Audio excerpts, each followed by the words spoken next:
Karibu, hii ni Tanganyika TV, jina langu ni Erasto Mashauri. Karibu kwenye habari zaidi kubwa kuhusu mzozo unaoendelea huko mashariki mwa DRC kati ya jeshi la serikali ya DRC na vikosi vya waasi wa M23 ambavyo vinasaidiwa na Rwanda. Rais wa Rwanda Paul Kagame amefanya mkutano wake wa kwanza mjini Kigali siku ya Machi 16 mbele ya maelfu ya watu tangu kuchaguliwa tena Julai mwaka jana. Mkutano wenye mada kuu mzozo wa mashariki mwa DRC. Hii ilikuwa ni fursa kwa mkuu wa nchi ya Rwanda kushutumu vikwazo vya kimataifa dhidi ya Rwanda na jukumu lililotekelezwa la baadhi ya nchi hususan Ubelgiji katika utekelezaji wa vikwazo hivyo. Mbele ya maelfu ya watazamaji, Rais wa Rwanda Paul Kagame ametetea juhudi za kikanda za SADC na EAC kutafuta suluhu la mzozo wa mashariki mwa DRC. Jana EAC walikutana Nairobi na sasa EAC na SADC watakutana Harare. Huu ni mwanzo wa kuelekea kwenye suluhu ya mzozo wa tatizo hilo, lakini itakuwa ni safari ndefu, kwani linapokuja swala la siasa kila mtu ana maslahi yake, amesema Kagame. Paul Kagame pia amerejea katika maendeleo ya mazungumzo ya kikanda kwa ajili ya njia ya kuondokana na mgogoro huo. Rais Paul Kagame amelaani vikali vikwazo vilivyowekwa dhidi ya Rwanda na nchi kadhaa. Vikwazo pia vilishutumiwa na washiriki kama vile Jini Niyiteka.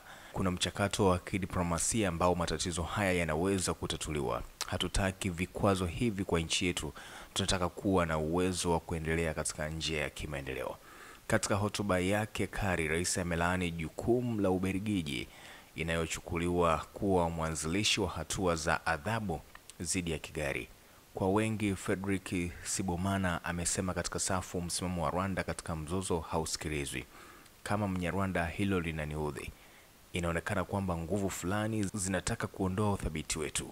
Nadhani jumuiya ya kimataifa lazima itambue ukweli ambao tunataka kushiriki. Viongozi toka Jumuiya ya Afrika Mashariki na ile ya Jumuiya ya Maendeleo ya Kusini mwa Afrika SADC hivi leo watakutana kwa mara ya pili katika kipindi cha mwezi mmoja kujaribu kutafuta suluhu ya kudumu ya mzozo wa mashariki mwa DRC. Kikao hicho kitakachofanyika chini ya wenyekiti wa nchi ya Zimbabwe kinalenga kujadili hatua zilizofikiwa tangu kikao cha juma lililopita ambapo wakuu wa nchi za SADC waliagiza kuondolewa kwa wanajeshi wao mashariki mwa Kongo. Aidha, viongozi wa jumuiya hizi mbili walikubaliana kutumia njia ya mazungumzo ya kisiasa kutafuta ufumbuzi wa mzozo unaoendelea. Wakati huu waasi wa M23 wanaosaidiwa na Rwanda wakikalia mji wa Goma na Bukavu. Kikao cha SADC na EAC kinaenda kufanyika wakati ambapo kesho rais wa Angola Joao Lourenco atakuwa mwenyekiti wa wawakilishi wa serikali ya Kinshasa na wale wa kundi la M23 ambapo watakutana kwa mara ya kwanza ana kwa ana kujaribu kumaliza tofauti zao.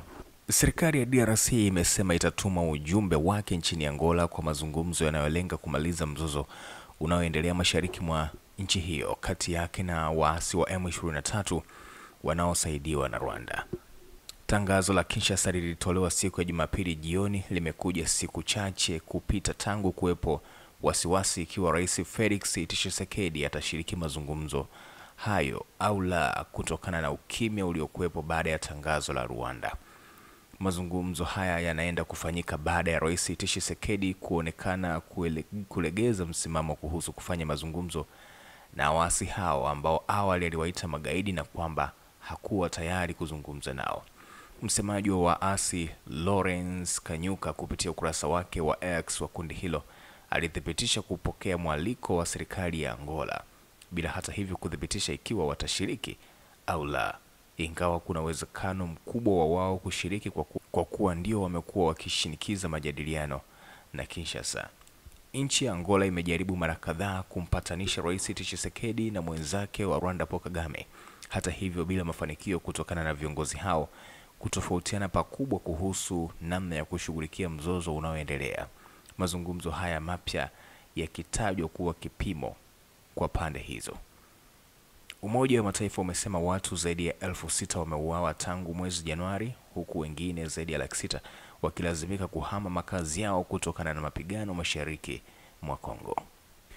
Na mnamo Machi 17, Rwanda imetangaza kuvunja uhusiano wa kidiplomasia na Ubelgiji ikishutumu serikali ya zamani ya kikoloni kwa kuunga mkono Kinshasa kabla na wakati wa mzozo unaoendelea katika Jamhuri ya Kidemokrasia ya Kongo DRC.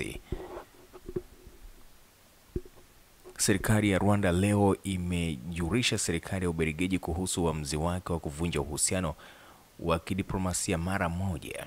Wizara ya mambo ya nje ya Rwanda imesema katika taarifa yake, uamuzi unahusishwa kulingana na Kigali na majaribio ya kusikitisha ya Brussels kudumisha dhana zake za ukoloni mamboleo.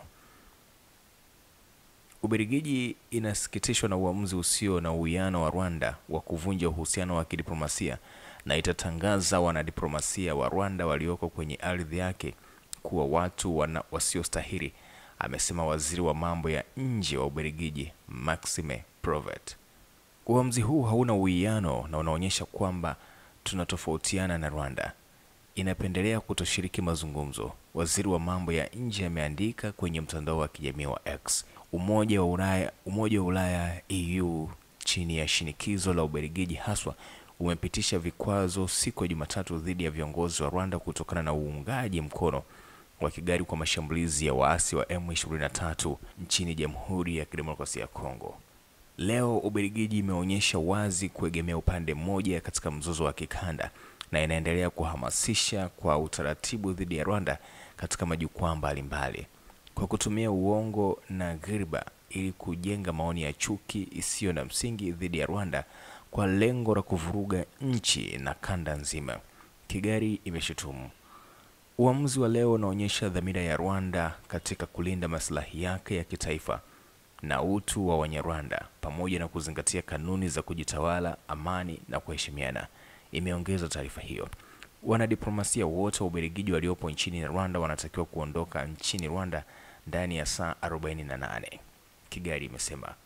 Ubelgiji, nchi ambayo ni mkoloni wa zamani wa DRC, zamani Zaire, na Rwanda, imekuwa moja ya nchi muhimu zaidi kwa ukosoaji wake dhidi ya Kigali tangu waasi wa M23 wanaoungwa mkono na Kigali walipoanzisha mashambulizi mashariki mwa DRC mwezi Disemba, ambapo walichukua udhibiti wa Goma, mji mkuu wa mkoa wa Kivu Kaskazini, na Bukavu, mji mkuu wa mkoa wa Kivu Kusini.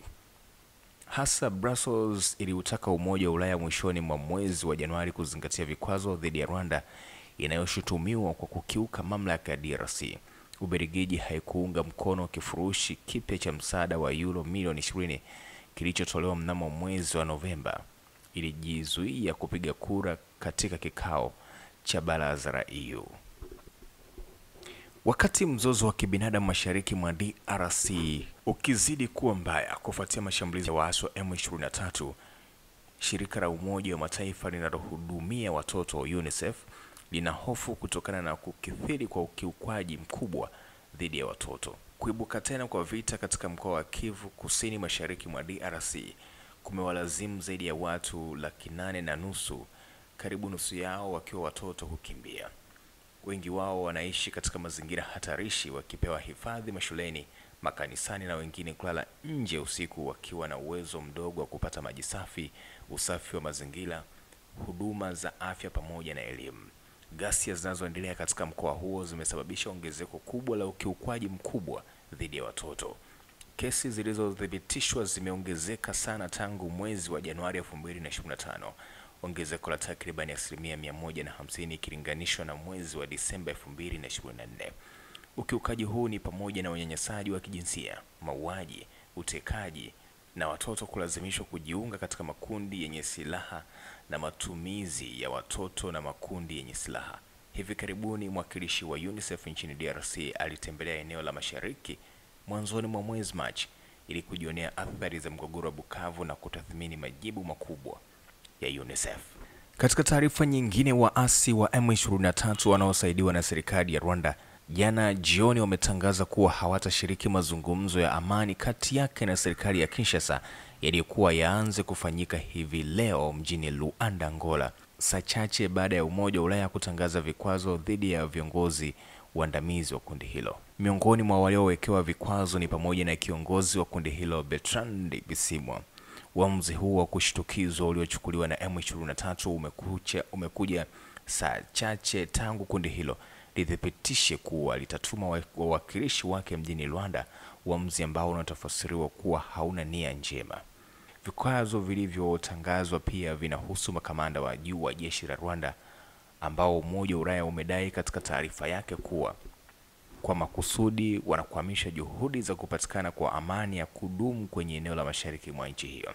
Kufuatia tangazo hili la M23, msemaji wa Rais Felix Tshisekedi, Tina Salama, amesema serikali yao imetuma ujumbe wake mjini Luanda kuonyesha utayari wa kutaka suluhu na waasi hawa ambao wanashikilia mji wa Goma na Bukavu. Kwenye taarifa yake, uongozi wa M23 umesema uamuzi uliochukua umetokana na kampeni chafu za Kinshasa dhidi ya kundi hilo na kwamba hatua ya viongozi wake kuwekewa vikwazo haitoi mazingira sawia ya wao kushiriki mazungumzo. Ikiwa mazungumzo haya hayatafanyika hivi leo, itakuwa pigo jingine kwa raia wa Kongo ambao ndio wamekuwa wahanga wa machafuko yanayoendelea mashariki mwa nchi hiyo. M23 na Rwanda zikipewa shinikizo la jumuiya ya kimataifa kusitisha vita nchini DRC. Na huo ndio mwisho wa habari kuu za ulimwengu leo kutokea hapa Tanganyika TV, na hizo ni habari kuhusu mgogoro unaoendelea huko mashariki mwa DRC kati ya jeshi la serikali ya nchi hiyo na waasi wa M23. Mimi ni Erasto Masholi na hii ni Tanganyika TV. Hadi wakati mwingine, endelea kukaa karibu nasi kwa ajili ya kupata taarifa zaidi. Hapa Facebook tupata kama Tanganyika TV, lakini pia subscribe kwenye YouTube channel yetu ya Tanganyika TV. Habari za muda huu mpendwa mtazamaji wa Tanganyika TV. Kwa jina naitwa Suzana Mbokile, natokea kitengo cha biashara na manunuzi hapa Tanganyika TV. Nipende kuchukua fursa hii kukaribisha hewe mfanyabiashara kutangaza biashara yako pamoja nasi. Maana katika ulimwengu huu wa sasa, media kama Tanganyika TV ndio mahara pekee ambapo unaweza kukuza na kuendeleza biashara yako. Haijalishi ni biashara ipi unayofanya, ina mtaji mkubwa au mdogo. Tanganyika TV inaweza kukuweka karibu na wateja wako na kukuza manunuzi ya bidhaa zako unazouza. Hebu fikiria, hata vikundi vya maendeleo tunawezaje kuendelea bila kujitangaza? Karibu utangaze nasi, hewe mfanyabiashara, mjasiriamali, mwanamuziki, wanasiasa na wengine wote, karibuni sana sana sana. Unaweza kuwasiliana nasi kupitia namba zetu za ofisi zilizopo hapo chini. Hata kama una matangazo, Tanganyika TV tunaweza kukutengenezea kwa sababu tunawafanya kazi na madirector wabobezi waliobobea katika shughuli za video production na graphic design. Tanganyika TV, kwa pamoja tukupashe.